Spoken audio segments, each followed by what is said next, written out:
Gavan Plunkett, welcome to the bar.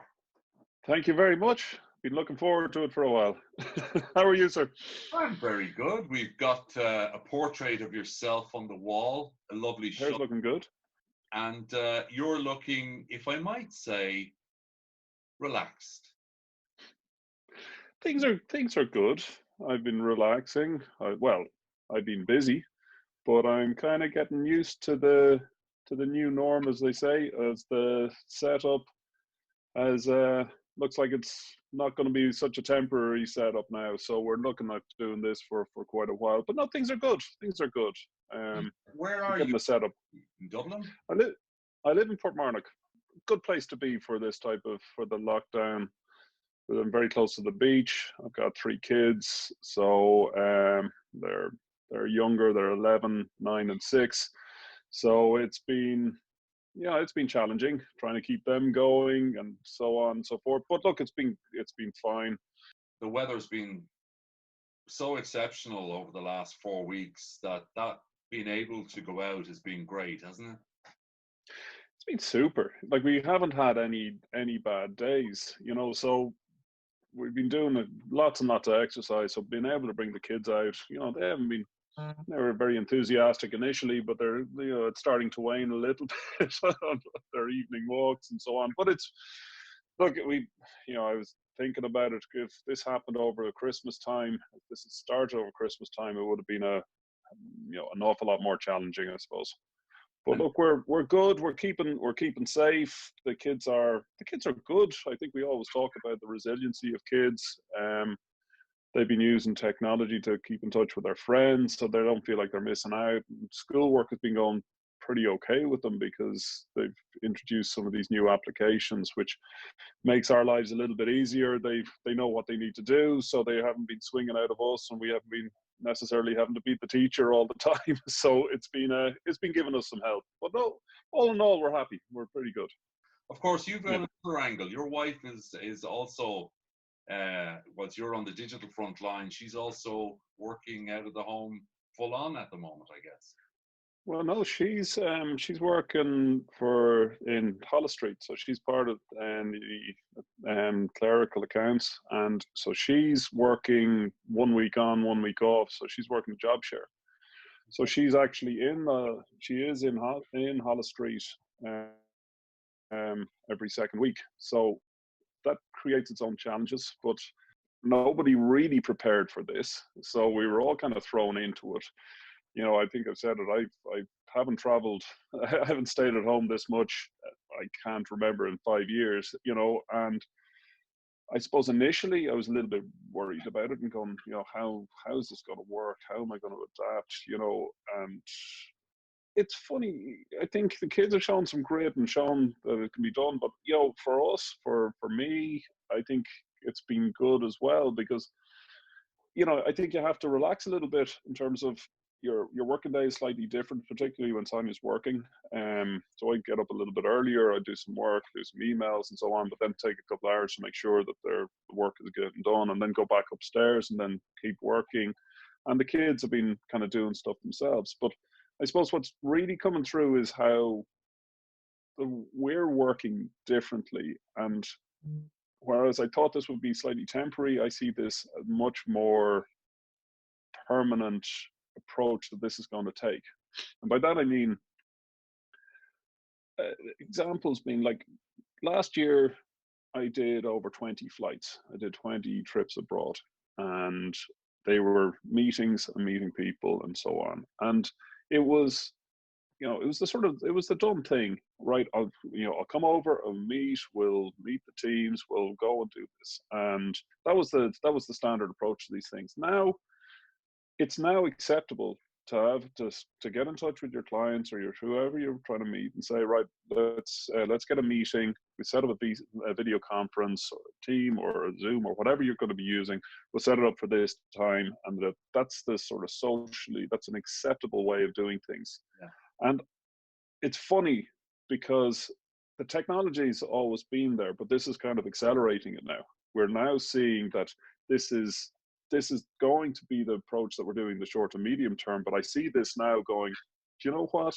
Yeah. Those 20 trips I did last year, in reality, maybe 10 of them I could comfortably have cancelled and done it this way. But it was never really thought of. You wouldn't have thought, well, can we set up a video conference instead? And that's what it is. But behaviors, wasn't it, Gavin? Behaviors of acceptability is that, you know, exactly. how many times in business have you been where a tactic becomes the strategy afterwards? And it also leads us very nicely into a bit about your business. Obviously, as a professional working in the data center business, the one narrative that I always hear from you is about the increase in, you know, reduction of energy associated with the product. You know, it's a lovely link in, because when you suggest that you could use, for the purpose of this talk, 50% of your call, your face-to-face meetings could be reduced in favor of these conference calls. You would suggest that the 50% of the lack of emissions associated with the planes should be offset against the data centers. It's one of the total discussions about the net versus the gross. And I'd be interested in your own comments in general, and then obviously a little bit about Siemens, because I think you should put sustainability either before or after Siemens, because everywhere I look, it's sustainable Siemens sustainability. It seems to be the core. Oh, by the way, we do this, but we're sustainable. Yeah, it's a good question. Working on me, man. I know, and I suppose like this idea around sustainability, I think it is core to our, you know, to what Siemens does, you know, and our approaches to business. We have that sustainability in mind. Now, I think it's an interesting one, the question that you ask about, you know, the offsetting around, you know, the amount of flights and so on, of course, you know, but what I also see is a sort of a bigger picture on this, and that, you know, we talk about the new norm. Everyone talks about the new norm, what the impact of this is going to be, and I think it's now accelerated people's, you know, businesses' thoughts. Right, we need to get the proper applications working. We need to get the underlying infrastructure to allow our workers to work from home, to work properly,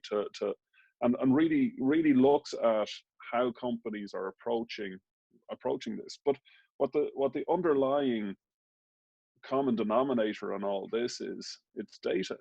It's, you know, it's using, you know, next generation applications news and using it for you know, for these types of circumstances. But what this has accelerated everything, because we've been put into this situation. So we're now in the situation where, right, we really need to figure out new ways of doing business, new ways of doing things. The applications have been there, they're being improved, the networks are being improved, you know, the networks are under strain. This is probably what's going to accelerate the new sort of, what do we call it, the 4.0 industrial revolution. This is what's going to do this. It's really interesting, and I think you and I spoke recently or before this, and you know the way we all love a good old new term. So McKinsey's have come out, and whilst we're still in the new norm right now, when we come out to a majority out of lockdown geographically, we're going to be in the next normal. Next normal. Yeah. And when I look at that, you and I have often, and we speak about it all the time, it's the acceleration of the Industrial Revolution 4.0, like what you said. You know, work-life balance, more robotics, more algorithms as tools and services to use, like we're doing on this call, to enhance your life, to, you know, because it's hard to see when we look back, or our kids look back, Dad, you drove an hour and a half into Dublin 1 to sit at a desk for 7 hours, to drive home for an hour and a half. It already sounds ludicrous. It is. Even though it's only 6 weeks ago. I know, and I think companies, you know, Siemens Ireland, we're coming up with a plan in terms of when we're going to be able to get the offices open and the phased approach of that, people coming in and who are going to be vital workers, who are going to be and the phasing of it. But I think what it's until a vaccine is generated and freely available, this is how it's going to be. So it's not going to be back to 5 days a week or whatever number of days a week into the office, but it also means that it's not going to be huge amounts of air travel as well. But I think if there's any positive to come out of this one, and I know there's going to be some bad economic outcomes for people, I know, and you have to be empathetic towards that and compassionate towards that, because there's going to be some companies that are going to struggle, there's going to be businesses that are going to struggle. But fundamentally, this process, this virus has probably has accelerated, has now brought it back into focus about how we're actually going to do business. And I think this has always been part of the green agenda. Why are people driving in? We need to start looking at this. And I hope that the conversation then stops constantly looking at data and data centers around energy pull, and actually look at it about the benefit that the data that's being hosted within these sites is actually providing. This is your day-to-day living now, your Netflix, your TV, your communications, your applications, your business applications, all of this is what's going to be the new driver on this one. And this is what the new norm is going to be. And it all comes back, fortunately for people like us who are operating in this industry, that it comes back to the data center.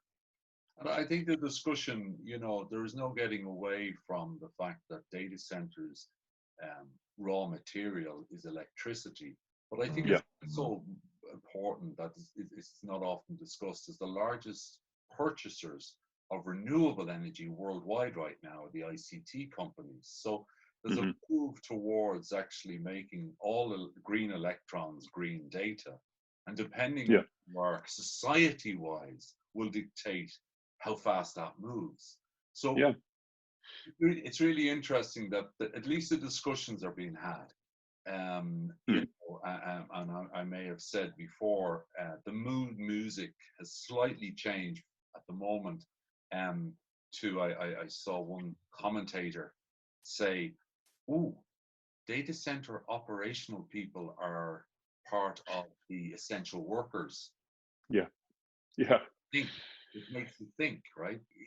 This is the type of stuff that leads into other people realizing that they are an essential asset. Your job, and if I was to suggest this, Siemens' narrative has always been, we're going to have to use electricity. Let's use as least amount to deliver what we need to deliver, and let's promote the whole green agenda. And then it's up to nearly others to buy into that. That's like an evangelistic term. Have you learned anything about yourself that you didn't know? It's I think for everybody, we've all been thrown into a circumstance and situation that's pretty foreign to us. Like, I've worked from home and done things like that, but my last 5 years with 4.5 years with Siemens, I've been working in a certain way, and now we're going to have to adapt into working in another way. And I think I was initially concerned about this. I was initially going, how are we actually going to keep going on this one? What's it going to look like? What's the, and I suppose there's things out of your control that you can't, and it's this sort of little bit of a fear of unknown. But then you actually sit back, and after a few weeks, I'm glad we kind of did this call a little bit later on, because I'm a lot more confident about where we sit. I'm a lot more confident about, well, you know what, things haven't stopped. Things are I can only say that I'm busier now than I have been in a long time. And I'm seeing an accelerated request in terms of in terms of business. Like there's a lot going on. I can't really go into it, but I'm pretty comfortable and I'm pretty happy that we've been able to adapt to this. We're using the tools that are fundamentally, driven by the facilities that we're assisting building. In a strange way, there's a small little tap on the back for building and helping to build this infrastructure. I won't say despite all the distraction, but it is nice, and this is one of the themes that's come out from the co-location people, their staff, for instance. I was talking to Morris Mortel, Gary Watson, and their staff are having a higher sense of purpose, slightly, feeling quite, they've been beaten up a bit, led to believe that on some occasions, in some press, that, there's a lot of bad things. There's the devil, and then there's the data centers above it. And now they're actually out maintaining the networks for the health service, being part of the development of the vaccine with the AI algorithms and stuff. And then for the day-to-day stuff, allowing the cash card systems to take contactless payments. Hopefully something out of this will come back and say, actually, we now understand a little bit better what these big boxes that are sitting around actually do, and how they're impacting what we do in our day-to-day lives. 3 words. Is there 3 words that you could summarize it? I think we need to look a bit. We need to have some empathy and compassion, and look at like we're as I said earlier, we're lucky to be involved in an industry that will be one of a very few numbers of industries that will grow.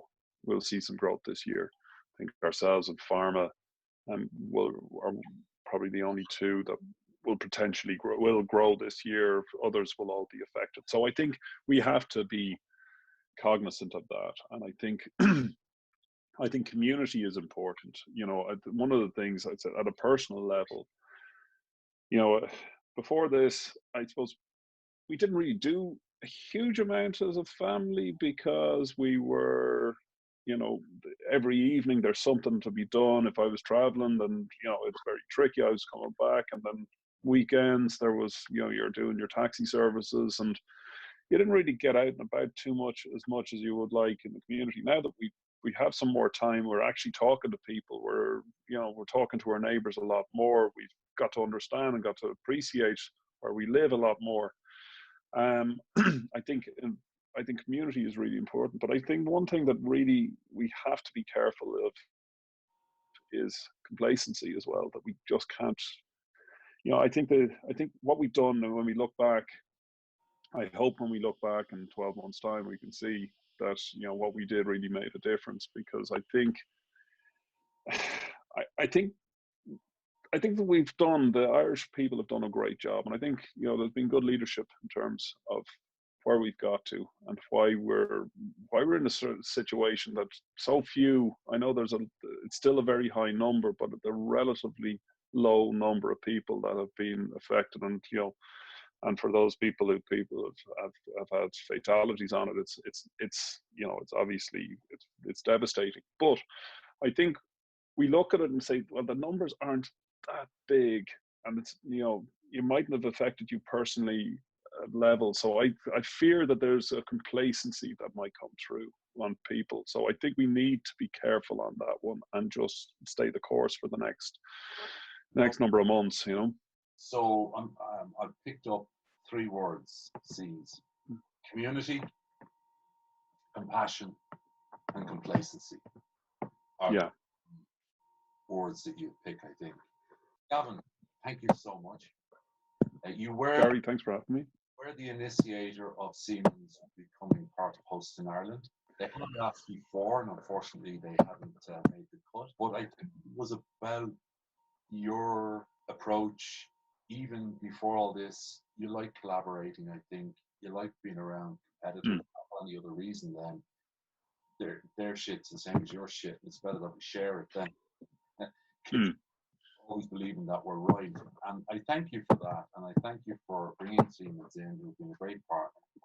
And thanks again. It's been a real pleasure this morning. Garry, thank you.